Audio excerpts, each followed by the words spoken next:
Tosos, Intracarbón y todas aquellas organizaciones sindicales, me excusan si se me pasa el dato, que hemos venido encontrándonos, reconociendo nuestras labores para adelantar finalmente un trabajo de cara hacia las necesidades de los trabajadores, las verdaderas necesidades de los trabajadores, en cuanto a lo que son las pensiones especiales de alto riesgo. Entonces, en esta presentación vamos a hacer, como su nombre lo indica, una exploración de los principales antecedentes normativos y jurisprudenciales sobre lo que se considera pensión especial de alto riesgo. Pero desde ya queremos hacer una aclaración que a la vez es una invitación para las organizaciones sindicales. Y es que tenemos que tener en cuenta que lo que el derecho realmente es o debe ser, realmente debe responder a la dinámica social y popular en cabeza de los sindicatos y de los trabajadores. Son ustedes y las organizaciones sindicales las que deben definir qué es una actividad que deba ser considerada alto riesgo. Luego, no es ni el Congreso de la República, ni mucho menos un acto del Ministerio del Trabajo, los que deben definir y establecerle e imponerle condiciones a los trabajadores de lo que debe entenderse como una pensión especial de alto riesgo. Entonces, ese es el primer llamado. Está bien, tenemos que profundizar el conocimiento, el manejo y el dominio de todo ese instrumental normativo y jurisprudencial que existe. Pero el derecho de la pensión especial y de las actividades de alto riesgo debería ser fruto primordialmente de la actividad de los sindicatos y de los trabajadores. Son los trabajadores y las trabajadoras los que deben definir qué debe ser considerado y qué no como actividad de alto riesgo, porque son los principales afectados. Entonces, si me regalas la siguiente diapositiva, este va a ser nuestro esquema básico de exposición que en estos 30 minutos queremos compartir con ustedes. En primer lugar, a modo de introducción plantearemos algunas discusiones sobre la pensión especial de alto riesgo. Es un tema profundamente problemático y complejo en el que no se puede esperar otra actitud de los gobiernos neoliberales. Es decir, la restricción de las condiciones, el aumento de los requisitos, la delimitación cada vez más estrecha de lo que debe ser considerado actividad de alto riesgo y, por supuesto, la tendencia es a hacer desaparecer y eliminar la actividad de alto riesgo para reducirlo todo a un sistema genérico de condiciones, requisitos y beneficios para los trabajadores. Es decir, los gobiernos neoliberales solamente tienen una intención: desconocer tajantemente lo que son actividades de alto riesgo. Y vamos a hacer también una trayectoria histórica de lo que podríamos llamar la respuesta jurídica frente a esas actividades. Como la realidad siempre va a ser más contundente que las normas jurídicas, entonces vamos a establecer cómo es que de alguna manera no se ha podido difuminar todo lo que se considera actividad de alto riesgo. Y estas son las principales herramientas e instrumentos jurídicos que el derecho legal, un paréntesis, derecho legal es aquel producido por las instancias formales de creación de derecho, como los decretos, las resoluciones del ministerio, el Congreso de la República, pero no aparte de eso. Entonces, en primer lugar, vamos a hacer un análisis de las principales características de las pensiones de alto riesgo contenidas en el decreto 750 del 90, 58 del 90, posteriormente el decreto 1281 del 94 y otros especiales que ya vamos a ver, como el 1834 de ese mismo año, el régimen en el sector público, y el decreto 2090, que es el actualmente vigente, en concordancia también con lo que posteriormente vino a formular el acto legislativo 01 del 2005. Entonces, ese es un esquema de lo que se va a presentar, ¿sí? Pero les pido que nunca perdamos de vista lo primero que se advierte en la presentación. Todo responde a un modelo legal en el sentido amplio, porque hay un acto legislativo que es reforma de la Constitución, encaminado a eliminar las actividades de alto riesgo. Vamos a ver, y será responsabilidad de los trabajadores y las trabajadoras, si lo pueden hacer esos gobiernos. Eso es finalmente una confrontación entre la clase trabajadora y la clase dirigente de este país. Entonces, a manera de introducción, vamos a plantear una disyuntiva, que esto escapa al análisis estrictamente jurídico, que hay un componente político. Y es, por un lado, la necesidad de incorporar ciertas actividades que por su propia naturaleza generan una disminución de la expectativa de vida saludable de los trabajadores y las trabajadoras, independientemente de las condiciones de trabajo. Es decir, por más medidas preventivas que se tomen, está el trabajador o la trabajadora expuesta a unas actividades que van definitivamente a disminuir la expectativa de vida saludable. Pero por otro lado, eso por un lado, por el otro, una concepción neoliberal del sistema de protección frente a estos riesgos.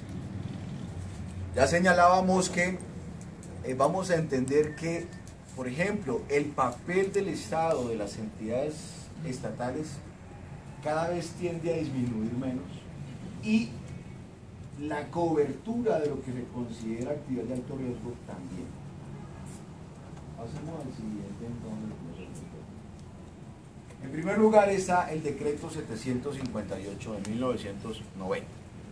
Todas las normatividades que voy a mencionar hay que tenerlas en cuenta, porque a pesar de que el decreto actual es el 2090 del 2003, por derechos adquiridos y por norma más favorable y por condición más beneficiosa, aún actualmente se está dando aplicación a las disposiciones de otros instrumentos normativos, y sobre todo por lo que se ha consagrado a través del régimen de transición, porque la Ley General de Pensiones establece un régimen de transición, pero todos los decretos de actividad de alto riesgo y pensiones especiales han consagrado a su vez otro régimen de transición. Vamos a ver entonces, ¿qué decía el decreto 758? En el artículo 15 decía: se consideran actividades de alto riesgo las siguientes. Primero, la minería en socavones o labores subterráneas. Segundo, las actividades que impliquen exposición a altas temperaturas. Tercero, las actividades con exposición a radiaciones ionizantes. Y cuarto, actividades con exposición a sustancias comprobadamente cancerígenas. Términos genéricos, ¿no? Desde el decreto 758 de 1990 se establecen esas actividades. ¿Cuáles son las condiciones para acceder a la pensión especial de vejez según el decreto 758 del 90? Dice: se disminuirá la edad en un año por cada 50 semanas de cotización acreditadas con posterioridad a las primeras 750 semanas en forma continua o discontinua en la misma actividad. Quiere decir que a partir de las 750 semanas desempeñando una actividad de alto riesgo, tenía derecho a la pensión especial de vejez.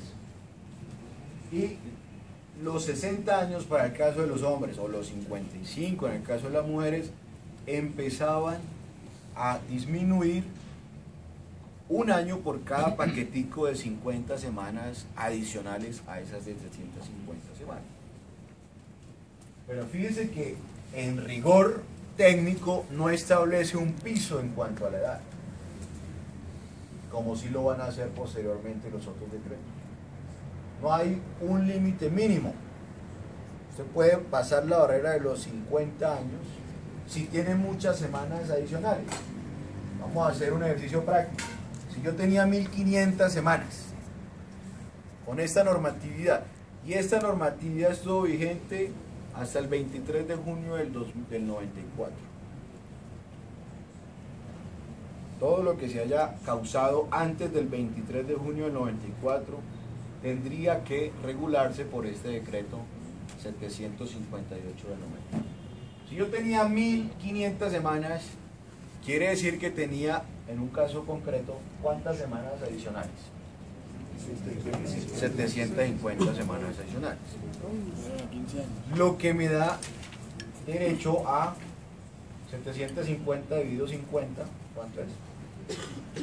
12, 15, 15, 15. Yo tenía derecho a reducir la edad en 15 años porque tenía 750 semanas, lo que equivale a 15 grupitos de 50 semanas, por lo tanto a 15 años de disminución de la edad. Si yo me pensionaba a los 60, tenía derecho a pensionarme a los 40. Y tampoco exige las mismas condiciones de cotización de las pensiones ordinarias. Después de los siguientes decretos que ya vamos a ver, exigen también, primero imponen un piso de edad y establecen unos requisitos de edad y de cotizaciones. En este decreto no se contemplaban esos requisitos. Y podrían revisar ustedes los parágrafos en donde había un papel activo del Seguro Social de ese momento, hoy Colpensiones, en cuanto a la verificación de las condiciones de exposición, ¿cierto? Verificación que debía conducir al reconocimiento de pensiones especiales. Es decir, la administradora de pensiones tenía un papel muy activo en la verificación de las condiciones de exposición, en la verificación del cumplimiento de las obligaciones patronales. Tampoco establece cotización especial a cargo de los empleadores, y eso está contenido básicamente en los parágrafos de esa norma, decreto 750. Posteriormente se expide el decreto 1281 de 1994. Aquí ya empiezan a imponerle algunas restricciones a los trabajadores. Fíjense que ya esto es un decreto reglamentario de la ley 100 que tiene una concepción claramente privatista en la prestación de los servicios de seguridad social y específicamente en materia de riesgos laborales. Y aquí empieza a imponer condiciones el decreto. Actividades consideradas, repite trabajos en minería o en socavones o subterráneos. Segundo, trabajos que impliquen exposición a altas temperaturas, y aquí lo puse en cursiva, por encima de los valores permisibles determinados por las normas técnicas de salud ocupacional. O sea que serán finalmente las normas de salud ocupacional los que establezcan un límite permisible por encima de los cuales se considerará de alto riesgo, pero si se encaja dentro de esos límites no sería considerado entonces una actividad de alto riesgo.